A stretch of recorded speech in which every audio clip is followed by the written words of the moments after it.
કોઈ પણ વ્યક્તિને અન્યાય થાય ત્યારે એને ન્યાયના હિતમાં વહીવટી તંત્ર સામે લડવું એ સરપંચથી કરીને પંચાયતના પાર્લામેન્ટના મેમ્બર સુધી એની લોકો માટેની ફરજનો એક ભાગ છે.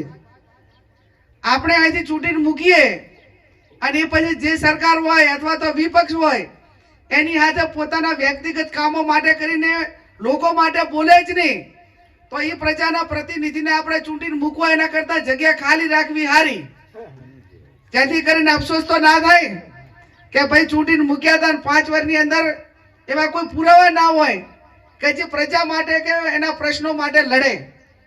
ત્યારે ભાઈ ઠાકરસિંહભાઈએ કીધું એ પ્રમાણે ભલે હું ગરીબ હું, પણ ચાહે ઈમાનદારીની વાત હોય, લોકો માટે ન્યાય માટે લડવાની વાત હોય, કોઈ વાત સરકાર સુધી પહોંચાડવાની હોય, અને કોઈ બહારના દાદા થવા માંગતા હોય તો દાદાઓને પણ તમારા બધાની હિંમતના કારણે પહોંચી વળવાની તાકાત તમારા બધામાં છે.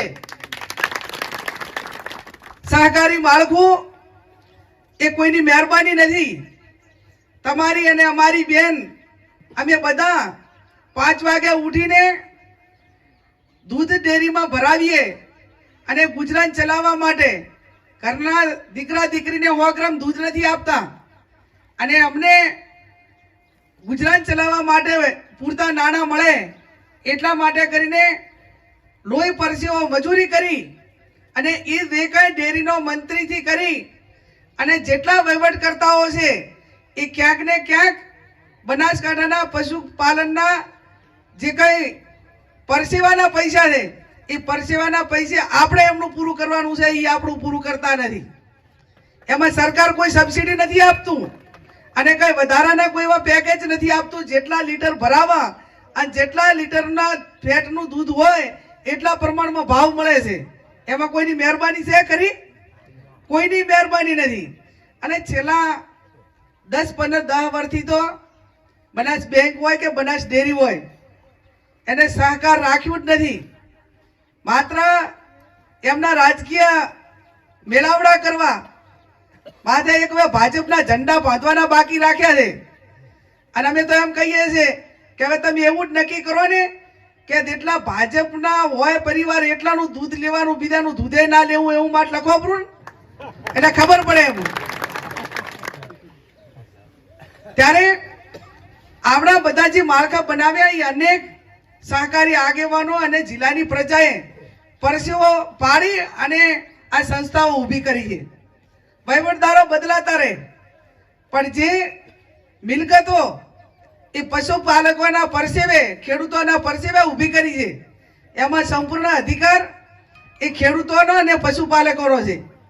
ત્યારે આપ સૌને મારી વિનંતી છે કે આપ સૌ જાગૃત બનો અને જાગૃત બની અને એની સામે અવાજ નહીં ઉઠાવો અન્યાય સામે, તો દિન પ્રતિદિન એ અન્યાયની વ્યાખ્યા એ પછી મહાભારત જેવું થાય કે જ્યારે કોઈ પણ માણસો અતિરેક કરતા હોય, ખરાબ કરતા હોય.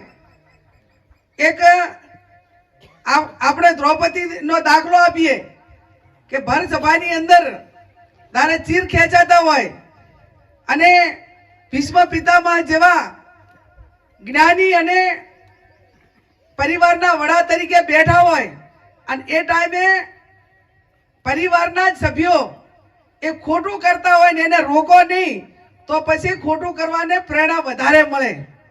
એમ કોઈ પણ આગેવાન હોય, કોઈ પણ પક્ષ હોય, કોઈ પણ સરકાર હોય, એમાં બેઠેલા લોકો જ્યારે અતિ ખરાબ કરતા હોય અને એમાં જવાબદાર આગેવાનોનો કે પ્રજાનો અવાજ એ ઉપડે નહીં અને એમાં સૂર પુરાવો તો એ વહીવટકર્તાઓ કોઈ પણ પક્ષના હોય તો એને એમ લાગે કે અમે જે કરીએ એ સારું કરીએ છીએ ને એને ખોટું કરવા માટેની પ્રેરણા પૂરી પડે.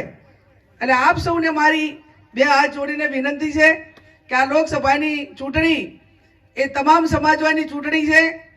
હું ઠાકોર સમાજની દીકરી છું, પણ 18 આલમને સાથે રાખીને, 36 કોમને સાથે રાખીને મારા 28 વર્ષના રાજકારણમાં તાલુકા પંચાયતના પ્રમુખથી કરીને 2 વખત વિધાનસભા સુધી તમામ સમગ્ર જિલ્લાની અંદર નાના મોટા તમામ પ્રસંગોમાં મારી હાજરી રહી છે.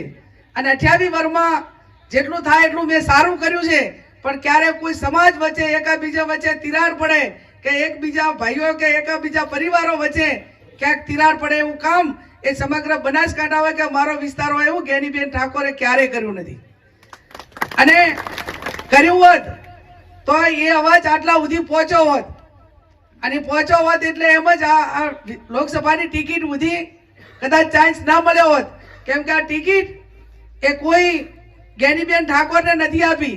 આ બનાસકાંઠાની 36 કોમ એક અવાજે બોલતી હતી કે જ્ઞાનીબેન ઠાકોરને લોકસભાની ટિકિટ કોંગ્રેસમાંથી મળે તો સારું, એટલે તમારા બધાનો અવાજ એ કોંગ્રેસ પાર્ટી અને આગેવાનોએ સાંભળ્યો છે. ત્યારે આ અવાજ એ બુલંદ અવાજને તમામ સમાજો હળી મળીને દિલ્હી સુધી પહોંચાડવાનો છે. હમણાં કહેતા હતા ભેમાભાઈ કે બનાસની બેન જ્ઞાનીબેન, તો એક બાજુ બનાસની બેન છે અને એક બાજુ બનાસ બેંક છે, એટલે તમારી બધાની બેન છું. તો બેનના નાતે બેંક ગમે એવડી હોય પણ બનાસની બેન, એટલે એ બેન માટેનો જે શબ્દ છે એ તમારા બધા મારા માટે ખૂબ ઊંચો છે, અને બનાસ બેંકને પહોંચી વળવાની તાકાત એ તમારા બધામાં છે, અને તમારા બધામાં છે. ત્યારે આપ સૌ 7મી તારીખે કોંગ્રેસના પંજાને વોટ આપી વિજય બનાવજો. આજ સુધી હમણાં વાલ્મીકી સમાજના સરપંચે મારું સન્માન કર્યું. આ બંધારણે હાક આપ્યો છે, અને બંધારણે હાક આપ્યો છે ત્યારે આ ચૂંટણી એ લોકશાહી બચાવવા માટેની ચૂંટણી છે, અને લોકશાહી બચાવવા માટે આ બંધારણીય જે હકો મળેલા છે એના કારણે એ સરપંચ હોય કે હું આ જે છું એ આ ભારત દેશે અને એ વખતના જે ઘડવૈયાઓ કે જે વહીવટ કરતા હોય સમગ્ર વિશ્વમાં ક્યાંય બંધારણ ના હોય હું સર્વશ્રેષ્ઠ બંધારણ એ આ ભારત દેશને આપણા આઝાદીના લડવૈયાઓને એ વખતના આપણા મહાનુભાવોએ આપ્યું છે. ત્યારે વિશેષ ન કહેતા આપ સૌ ઠાકોર સમાજને પણ મારી વિનંતી કે આજ સુધી તમે તમામ સમાજને વોટ આપ્યા છે, સરપંચમાં આપ્યા છે, ડેલિગેટમાં આપ્યા છે, જિલ્લામાં આપ્યા, તાલુકામાં આપ્યા, વિધાનસભામાં દરેક વખતે આપ્યા છે. તો એક વખત પાણીથી પણ પાતળા થઈ અને તમારી બેન દીકરી માટે 18 આલમ પાસે થઈને ખોળો પાથરજો કે કંઢિયાને ફાળી ઉતારવું હોય તો ઉતારજો, અને કહેજો કે અમે 75 વર્ષ તમને વોટ આપ્યા છે અને હજુ પણ તમે જ્યારે જરૂર પડે ત્યારે અમે આપશું, પણ એક વખત અમારી બેન દીકરી ચૂંટણી લડે છે તો એને મદદ કરજો, એવી બે હાથ જોડીને વિનંતી કરજો. તો સમગ્ર તમામ સમાજો બીજા રાહ જોઈને બેઠા છે, અને રાહ જોઈને બેઠા છે. ત્યારે માત્ર તમારે વિવેકપૂર્વક જઈ અને એમને વિનંતી કરવાની છે. આપ સૌએ મોટી સંખ્યામાં હાજર રહી અમારું સન્માન કર્યું.